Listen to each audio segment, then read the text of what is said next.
throughout Russia and now in Kyrgyzstan and in Ukraine. It is amazing to see how God is using our simple efforts to bring people to Christ. There is still a great hunger for truth and for real relationship with God.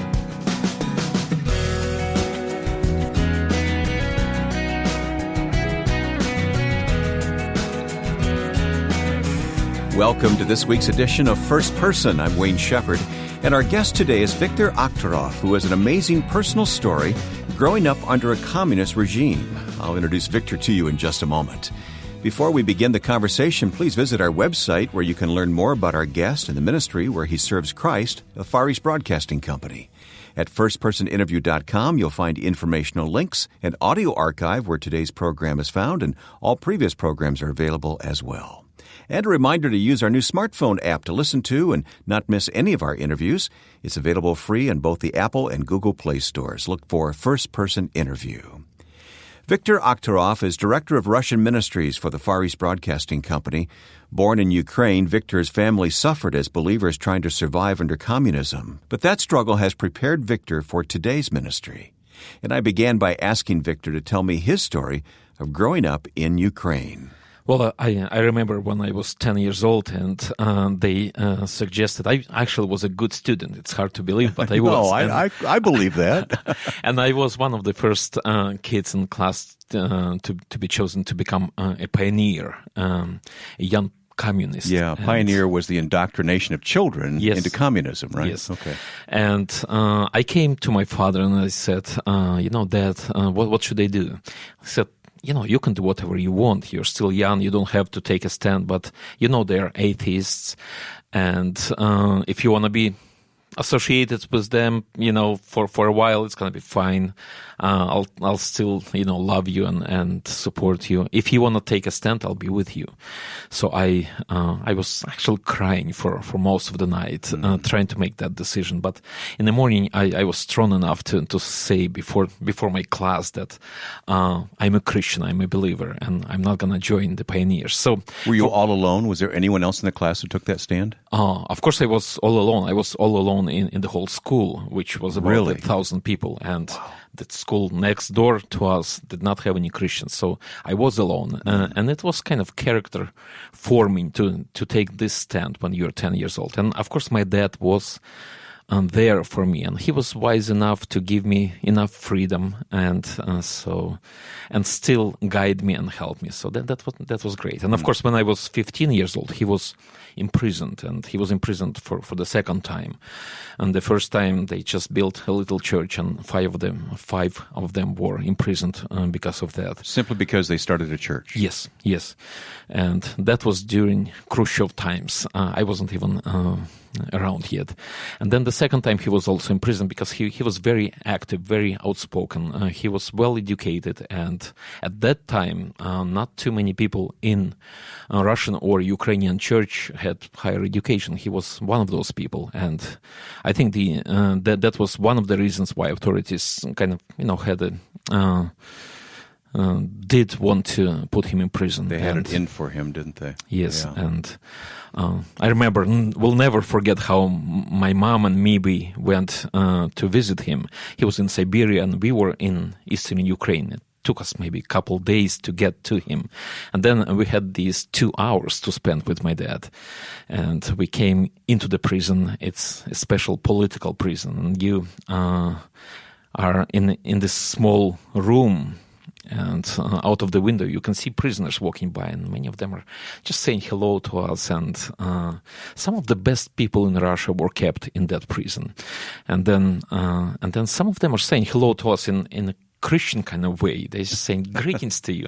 And I talk to my dad and I say, weren't you the only believer in this political prison? And he says, yeah, about 6 months ago I was the only believer, but the Lord has been working, and he starts me giving story after story of those people becoming believers. And I, when I sit there and I look at my dad and I said, Dad, you know what, I'll never be able to beat that.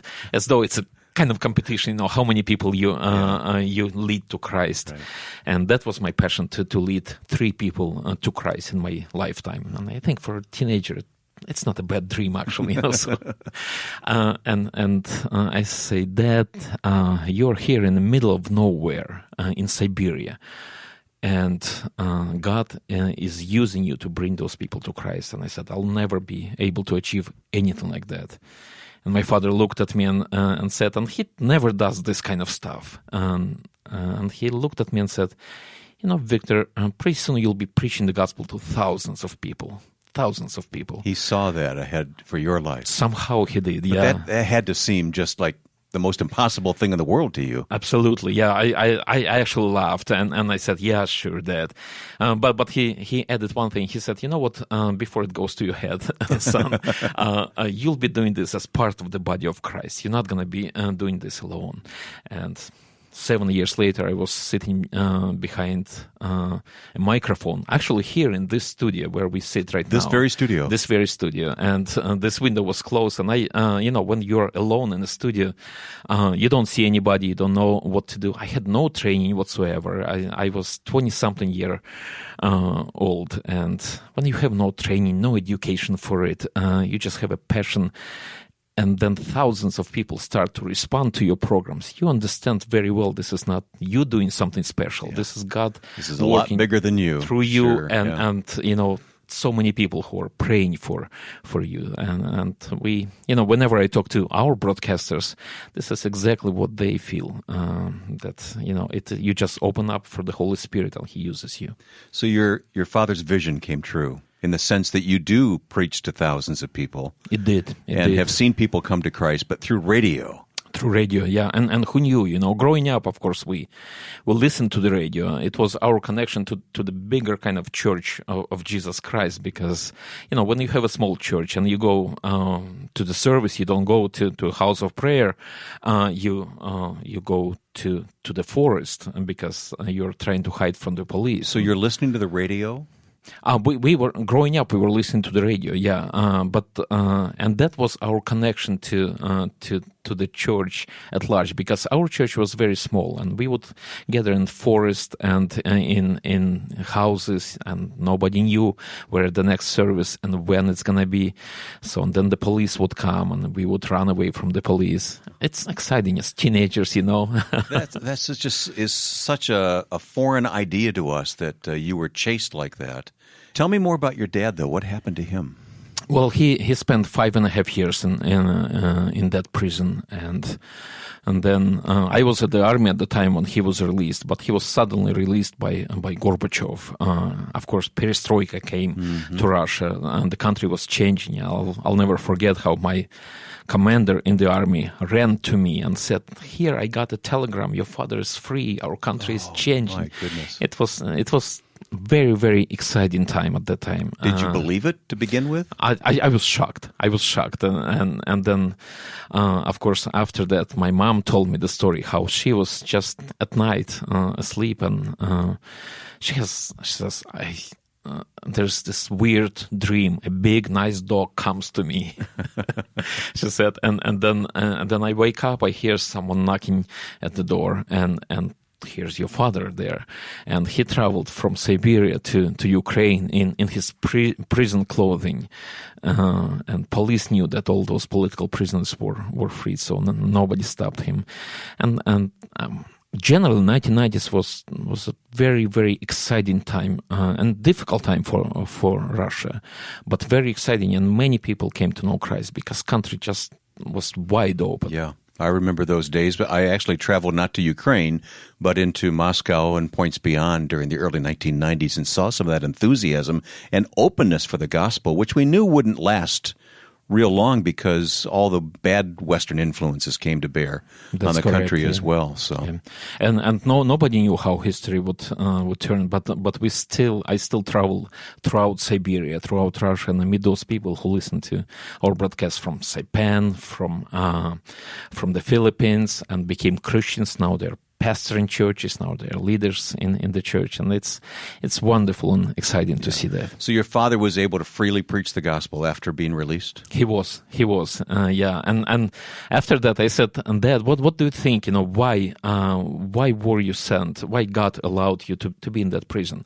And he said, you know what? I would never be able to preach the gospel to so many highly educated people, so influential people who later became, some of them became leaders of their countries, like Estonia, and some of them went to Israel and held high positions there, and they were influenced by my dad, and he said I would never be able to reach so many people like that if not for being in that prison. Yeah, and your father is with the Lord now? He's with the Lord now. Yeah. Somebody the other day just asked me, "Is your father dead?" And I said, "He's probably more alive now. Than we are."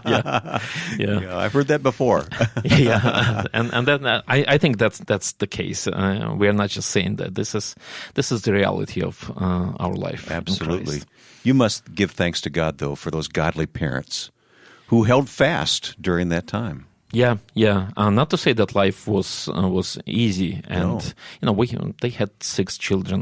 My father, when he was not in prison, he was working hard, and when I was sitting next to his bed when he was dying, we had this wonderful long conversation, and I asked him, Dad, what was the most difficult time that you experienced in life?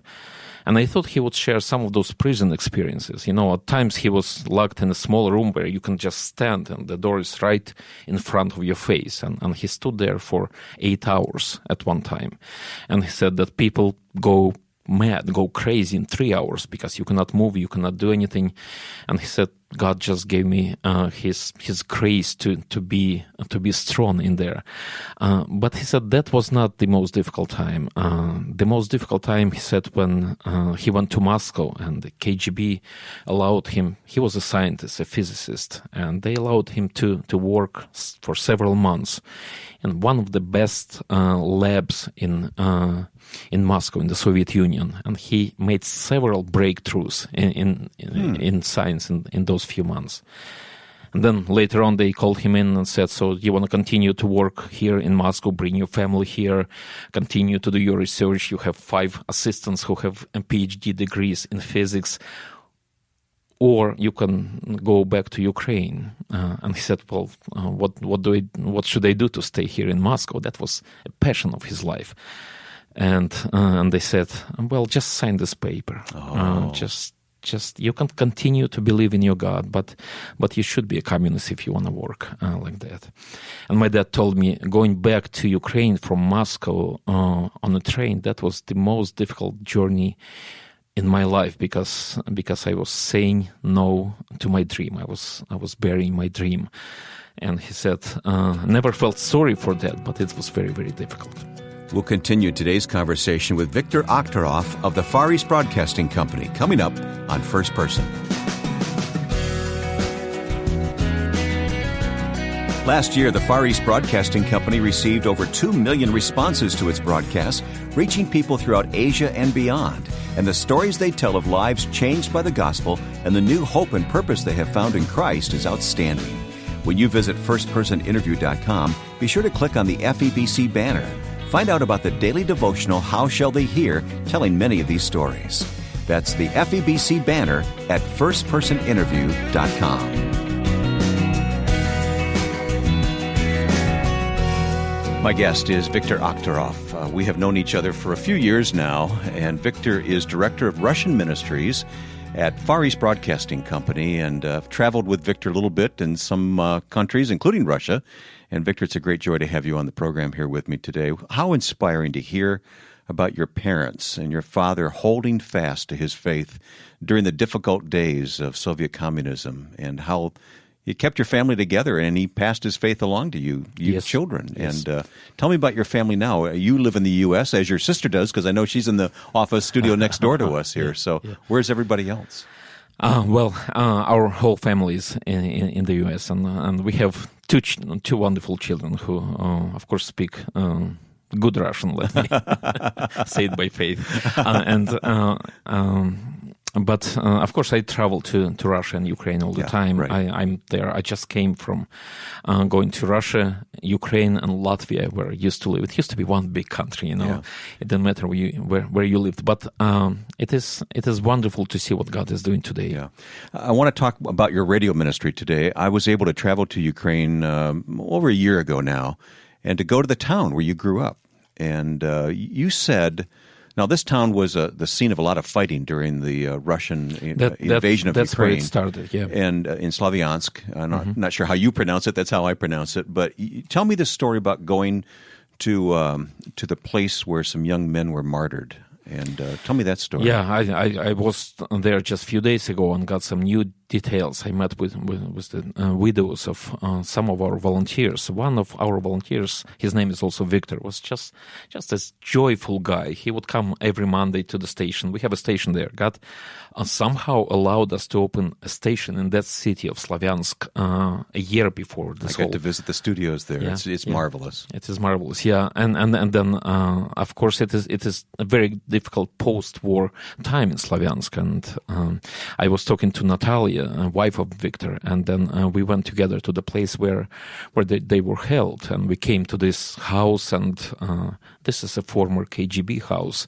This is exactly in the building where my father was held when he was in prison. So years before, your father was taken to the same house and beaten? I'm not sure about that. I know that our brothers today were beaten, and they were. They just told me from the witnesses, and they held them together in a small cage, maybe a couple meters wide. 4 of them. They used Scotch tape to cover their eyes, and they were just beating them and breaking their bones. And but how strange for you to go back to the same building where your father had been held. I know. Too many waves of emotions, and the witnesses were telling us that those brothers of yours were singing Christian hymns as they were being killed. And when we talk about the past, the Soviet times, the difficulties there, and this is happening today. Right. It can happen to. They never expected that this would happen. Of course, to them, they lived a normal, quote unquote, normal life, and then this thing happened, and then you have to answer. And this is the kind of people that I have a privilege to work with, to minister with, and for me it's so humbling to even be associated with guys like this. So that radio station in Slaviansk, Ukraine was destroyed during the fighting. It's now back on the air? It is back on the air. And we, of course, the whole tower was destroyed. And we just used a little water tower that's standing on that mountain and put our antenna up. I heard about there. climbing up on the water tower to put the antenna up there. Yeah. I was there with probably one of the best saxophone players in Ukraine, and we went to that tower and he played Amazing Grace. I'll send you a video. I'd like clip. to hear that. Yeah, I'd like to see that. And it is amazing what God is doing. Yeah. But the Far East Broadcasting Company and your role at FEBC extends beyond Ukraine. I mean, it's what you tell me. What is the scope of the Russian Ministry Department? Well, of course, the Russian Ministries is, first of all, is about Russia. In Ukraine, we're just beginning our ministry. In Russia, we have stations in Moscow, which is about 15 million people, and St. Petersburg. Those are the 2 capitals of Russia. And like in St. Petersburg alone, we have about 250,000 listeners, which is more than I think any station here in the U.S. Yeah, that's a tremendous audience size there. Yes, and that's only because we are a Christian radio for non-Christians. Our audience, first of all, is non-believers. So you're very evangelistic. Very evangelistic. What are the topics that you would talk about, for instance? Well, we just did a study to see which topics are the most popular ones, and family by far is the most popular topic. And we now have a block of programs during the day when we talk about families and about relationships, how to raise children. There are very few materials in Russia, serious, good, helpful materials that help people actually build families, not destroy them.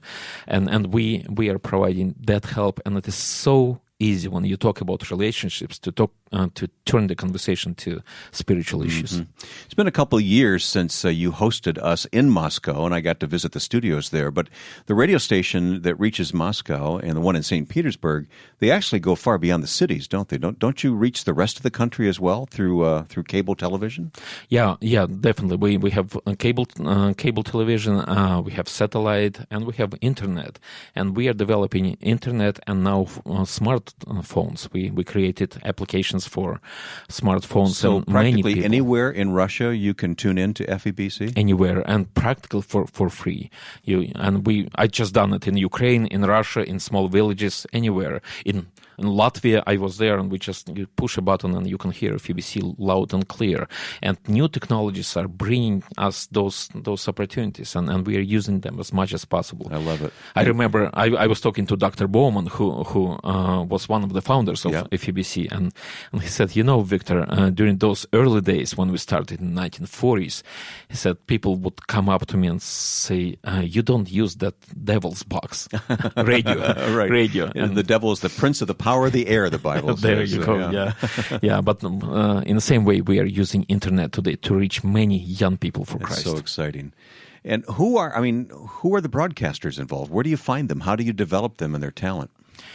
Well, of course, when we started, we did not have anybody who would have any kind of experience, and we still don't have that many people who understand media, who understand how radio works.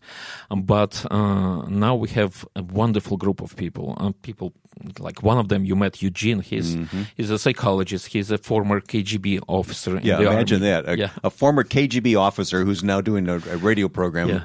To convince people to become believers. Yeah, and he does a wonderful job. He's the most energetic person I've met, I think. That's true, yeah. And it is interesting how God is using his program. He's all about, doing a morning show, having fun, and then somebody calls and opens up to him, and he's able to counsel them and bring many of them to Christ. In Russia, throughout Russia, and now in Kyrgyzstan and in Ukraine, it is amazing to see how God is using our simple efforts to bring people to Christ. There is still a great hunger for truth and for real relationship with God. What are the challenges to having radio ministry in these countries? Well, of course, political situation is very difficult. They are trying to close our station in St. Petersburg, and it is only by the prayer of our supporters and our listeners. It is by those prayers that we are still broadcasting. We don't know for how long we'll be able to do that. And but at the same time, we feel this kind of persecution, this pressure. At the same time, we just opened a station in Central Russia. So God is able to do miracles, and he is doing those miracles, but overall the situation in Russia is becoming more and more difficult politically for evangelicals in general. And we are trying to do everything we can not to offend anybody, but just to share Christ with people. And it feels like the window of opportunity is closing, but we don't want to believe that. We want to believe that we'll be able to reach a lot more people for Christ. That's Victor Akhterov, our first-person guest, with the amazing story of his family's faithfulness, which is really the foundation for FEBC's radio ministry in Eurasia and beyond today. For more about Victor and what God is doing through him, please visit our website, firstpersoninterview.com. We bring you a variety of guests and topics each week representing many different ministries, but our partner in bringing these stories to you is always the Far East Broadcasting Company. FEBC's gospel-centered broadcasts are heard in many countries, including Russia and China, Korea, Japan, the Philippines, and many more. Listeners respond warmly to hearing God's love and offer of salvation. Plus, they are discipled in the Word. Learn more about FEBC when you go to our website, firstpersoninterview.com. Click on the FEBC banner at firstpersoninterview.com. And we welcome your comments about this program on our Facebook page, facebook.com/firstpersoninterview. Now, with thanks to my friend and producer Joe Carlson, I'm Wayne Shepherd. Join us next time for First Person.